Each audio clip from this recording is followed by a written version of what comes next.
Hello friends, welcome to my videos. So in this video I am gonna take you through the SharePoint migration tool which has been recently released by Microsoft, and the purpose of this tool is to transfer data from your existing file shares and SharePoint on-premises sites to SharePoint Online. This tool is very easy to use and there are a lot of things associated with it that I'm gonna show you during this migration, and I should say the simulation. So the first step of the process is to download the tool.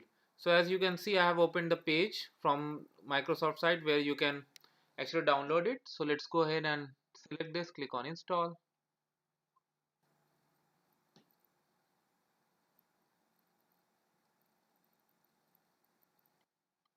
Okay, so before this exercise I actually installed the tool, so that's why you directly see this. Otherwise it's gonna download and then it's gonna install automatically for you. So the first step of this process is to sign in into your Office 365 account. As you see, you have this option of sign in. So click on sign in. Alright, so use your SharePoint Online authentication account. I mean to say your login account. Click on next. Enter your password.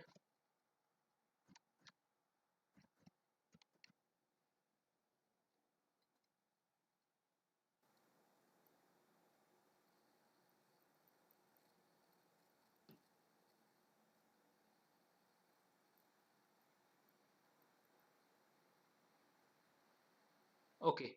Now as you see, I have three options. Select SharePoint on-premises, file share and CSV file for bulk migration. So if I go for the first option of SharePoint on-premise, I need to put a site URL there, then I need to authenticate to the on-premise site as well. But if you are operating on a machine where you are already authenticated to your on-premise site, then you may not need to authenticate again because it may pick up the authentication information from the existing session. On the other hand, you need to make sure that you put your credentials in the form of your email address. For example, if you log in as abc@xyz.com and then you have a password, so make sure you use that. Alright, so for the purpose of this exercise, let's go ahead with this file share option.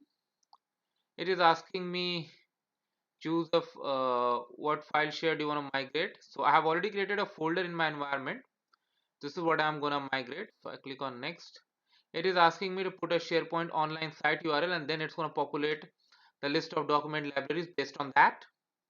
So in front of you, as you see, I already have a SharePoint site open. So I'm gonna copy the URL and we'll see what exactly happens.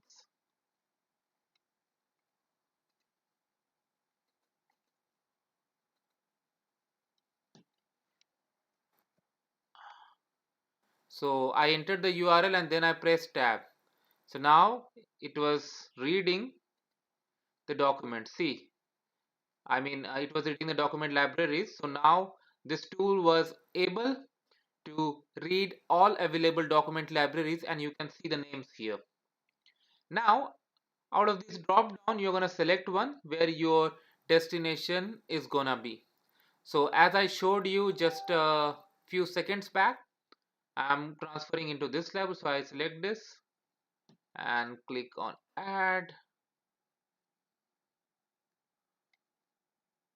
Okay, so a task has been added.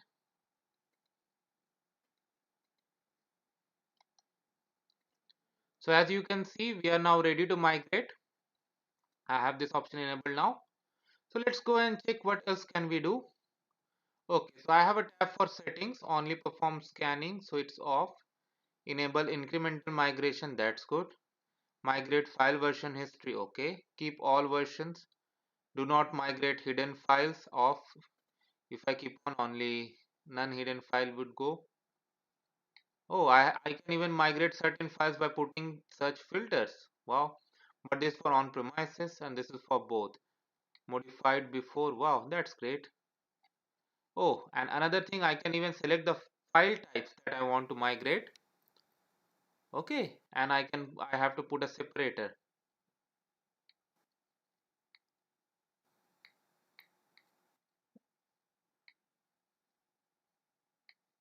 Okay, now if you have Active Directory synchronization enabled with Office 365, then you don't need these options. I mean, user mapping file and other stuff. So what happens here, uh, if you have explicit, I mean unique permission defined, then yes, that gets migrated there as well. But if you have inherited permission, then that's not gonna work in your of SharePoint Online, because the inheritance would stay in place. There's not gonna be any change in that. So another thing, if you do not have Active Directory uh, synchronization involved, you can create a user mapping so that when you migrate a file, the system actually knows whom to replace with whom, so that you are able to migrate it along with the permissions. And that is very important, because you may want to have the same security settings as you had on your file share. So in this way you can do that. All right, save. Now click on migrate, and I see something is going on.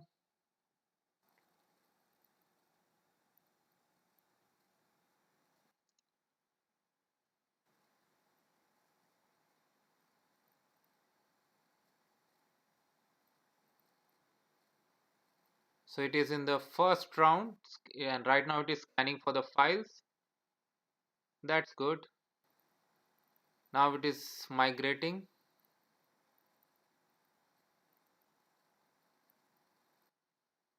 It just see the changes in the number here. It managed to locate a file because there was only one folder in the file. And here you can see the size of the data as well. So the file was pretty small, and that was created only for this test purpose.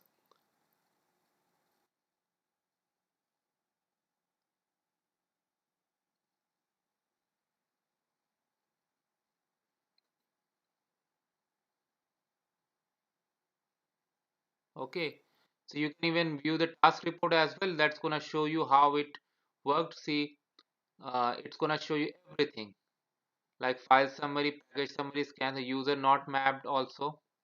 So something that fails, something that goes through, everything you're gonna see here.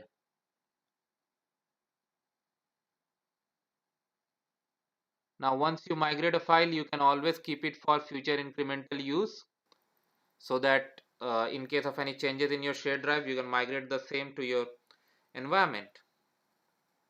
And that becomes important when you are in an organization where various people access various files, so that you always have to make sure that you always have the latest information available in your files. So I don't want it for now, so click on no.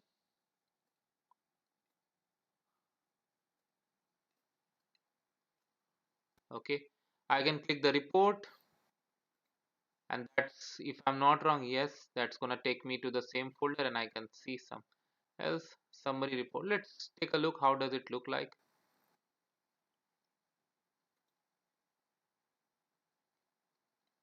I do not have a desktop version. I mean, still I'm using trial, so this is not gonna open for me.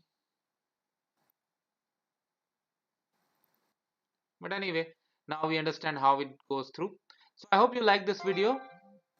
Make sure you put a like and comment, and do not forget to subscribe. Thank you.